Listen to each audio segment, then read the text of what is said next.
श्री श्री 1008 श्री युवराज स्वामी रामकृष्णाचार्य जी महाराज को social media पर follow करके दिव्य सत्संग का आनंद प्राप्त करें।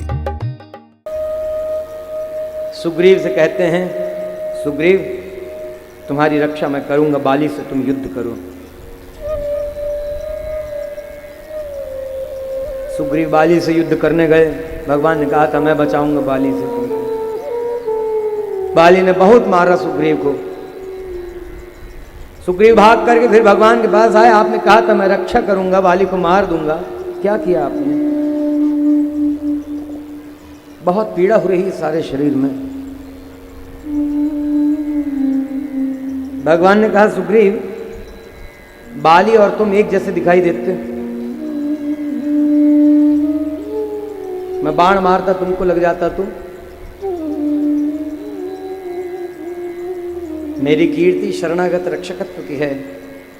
शरणागत रक्षक कहते हैं मुझे, क्या होता जो तुम्हें बाण लग जाता है? हनुमान जी मन ही मन मुस्कुरा रहे हैं। भगवान ने कहा तुम्हें स्वस्थ कर देते हैं। शरीर पर ऐसे हाथ फेरा, स्वस्थ हो गए। सुग्रीव कहा जाओ अब युद्ध करो। कहा नहीं करना मैं युद्ध। अब न राज चाहिए, न पत्नी चाहिए, न बेटा चाहिए, न धन संपदा चाहिए।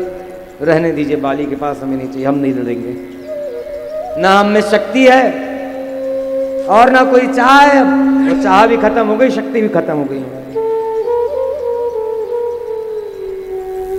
क्यों? सुग्रीव को अपनी शक्ति का किंचित अभिमान अभी बाकी था कि मैं लड़ूंगा। भगवान ने कहा जाओ लड़ो, तो सोचा मैं लड़ लूंगा। दास के स्वरूप के विरुद्ध बात यही है।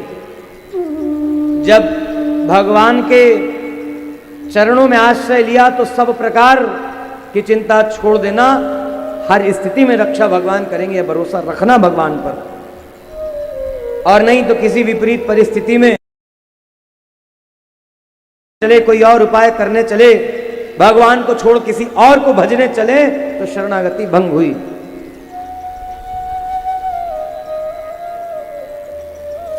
तब जिम्मेदारी फिर अपनी ही होगी।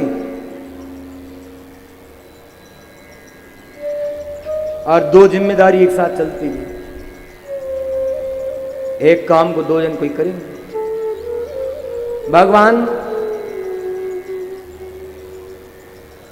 भगवान देखते हैं कि मेरा शरणागत तो मैं रक्षा करूंगा, अपने बल का विश्वास इसको है तो फिर इसी की जिम्मेदारी है। चाहिए ना हमको लड़ना, हमारे पास बल भी नहीं है। तो भगवान ने अपने कंठ से माला निकाली और सुग्रीव के कंठ में पहना दी। आज सुग्रीव सुग्रीव हो गए। ग्रीवा कंठ,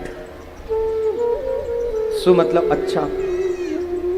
सुग्रीव का कंठ आज सुशोभित हुआ जब भगवान ने अपने कंठ की माला निकाल करके अपनी प्रसाद माला सुग्रीव को पहनाई। तब सुग्रीव सुग्रीव हो गए। सुग्रीव का नाम सुकंठ भी महात्माओं ने कहा, आज सुग्रीव सुकंठ हो गए भगवान की कृपा के बल का। ये सच्चा शरणागत कहलाता है। जब सुग्रीव ने कहा हमें कुछ चाहिए भी नहीं, हमारे पास बल भी नहीं है कि हम लड़ें और ना हमें लड़ना है, ये शरणागत की स्थिति में आ गए। भगवान ने माला पहनाई, कहा अब तुम पहचान में आते हो। पहले अपने बल का अभिमान था, अब शरणागत की स्थिति में है। भगवान की माला सुग्रीव के कंठ में है। भगवान की कृपा का नियम लागू हो गया सुग्रीव के ऊपर। अब तुम पहचान में आते हो, जाओ युद्ध करो, अब नहीं छोड़ूंगा बाली को। सुग्रीव गए लड़ने, फिर युद्ध चालू हुआ। लड़ते रहे थोड़ी देर। भगवान ने बाण मारा। सुग्रीव ने परीक्षा भगवान की एक बार पहले भी की थी। कहा आप कैसे मारेंगे? मैं क्यों मानूं कि आप मार देंगे बाली को? उसको ये वरदान है, वो शक्ति है, आप मार देंगे, मैं कैसे मानूं? भगवान ने कहा कहो क्या करके दिखाऊं तुमको जिससे मान लोगे। कहा ये साल वृक्ष लगे हुए, इनको छेद दीजिए, भेद दीजिए अपने बाण से। वो सर्प की आकृति में पेड़ ऐसे लगे हुए थे। इन वृक्षों को भेज दीजिए, अपने बाण से मान जाएंगे हम कि आप बाली का वध कर सकते हैं। भगवान ने एक बाण से 7 वृक्ष भेज दिए।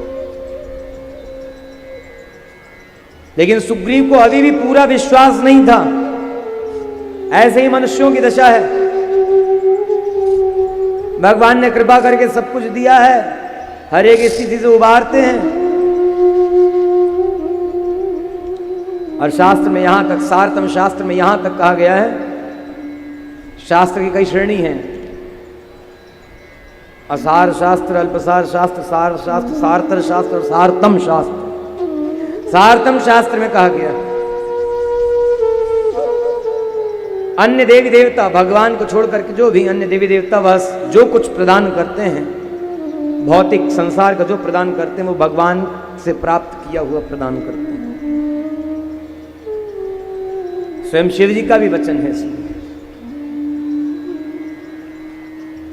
तो जब भगवान हमको दे ही रहे हैं तो फिर चिंता क्यों करना।